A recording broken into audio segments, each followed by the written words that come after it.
Okay, so Black Friday 2024 is officially in the books, and we always got to do our deep dive into what went down. Absolutely. And this year we're going to be looking specifically at Target. Yeah, Target's a great one to look at. I think they always do some interesting stuff for Black Friday. Yeah, they do. They always seem to kind of be on the leading edge of trends. Yeah, so we got some really cool stuff to look at this year.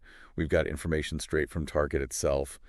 We've got observations from the New York Post. Oh, nice. Associated Press, even some snippets from parents, shoppers, like just regular people on the ground. Cool. Yeah, so I think we're going to try to do kind of what we always do, which is what worked for Target this year. Mm-hmm. What surprised us, what it all means for shoppers and for like the future of retail. Right. Yeah, because I think a lot of people are wondering what's happening with Black Friday. Like, is it dead? Is it? Yeah. Is it online only now? Yeah. Exactly. Is this future? So let's jump right into it. I think the biggest thing that jumped out to me right away was that Target really went all in on both in-store and online deals.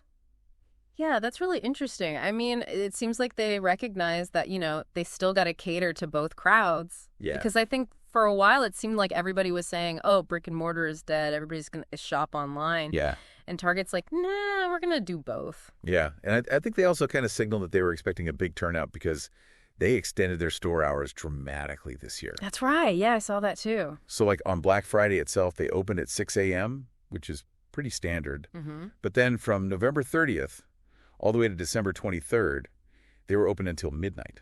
Wow. Which is pretty wild. I mean, they're really trying to give people as much time as possible to shop. It seems like they were anticipating huge demand. And, they also want to compete with online retailers that are open 24/7. Right. Yeah, exactly.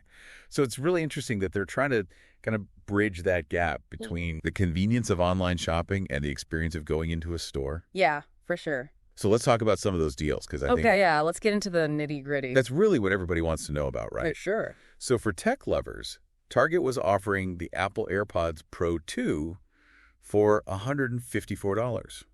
Wow. Which is down from $214.99.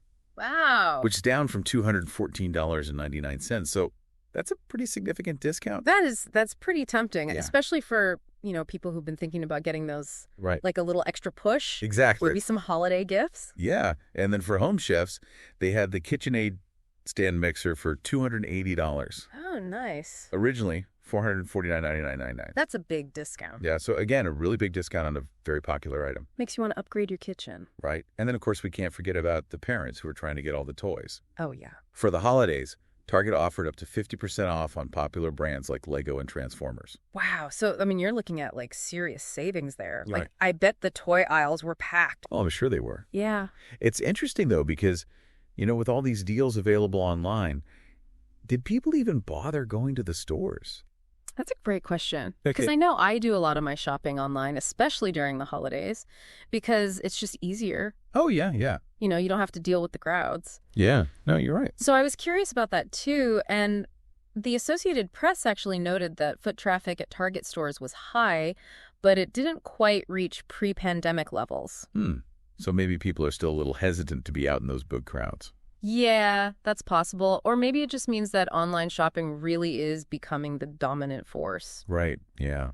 It's hard to say for sure. I mean, it could be a combination of factors. Yeah, I think it's a little too early to tell what the long-term trend is going to be. Yeah, but it's definitely something to keep an eye on. Yeah. Like, are we going to see a complete shift to online shopping, or is there always going to be that segment of the population that enjoys the in-store experience? Yeah, I mean, I definitely still enjoy going to stores sometimes. Me too. Just to browse, and see what they have.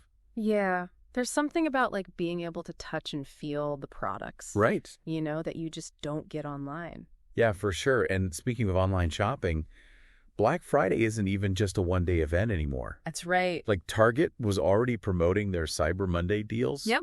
Which is on December 2nd this year. So it's like Black Friday is almost a week long now. Yeah. It's crazy. But like this whole extended shopping period. I wonder if that takes away from the excitement a little bit. Yeah. Like when Black Friday was just one day, it was this big event. Yeah. Everybody was like really hyped up for it. It was like a frenzy. Yeah, exactly. Yeah. But now it's like spread out over several days, so maybe it's not as intense. Yeah, maybe. But maybe that's a good thing.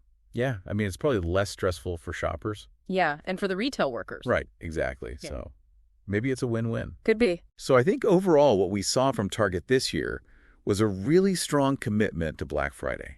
Yeah. They offered deep discounts across multiple categories they cater to, both online and in-store shoppers. They really went all out. They did.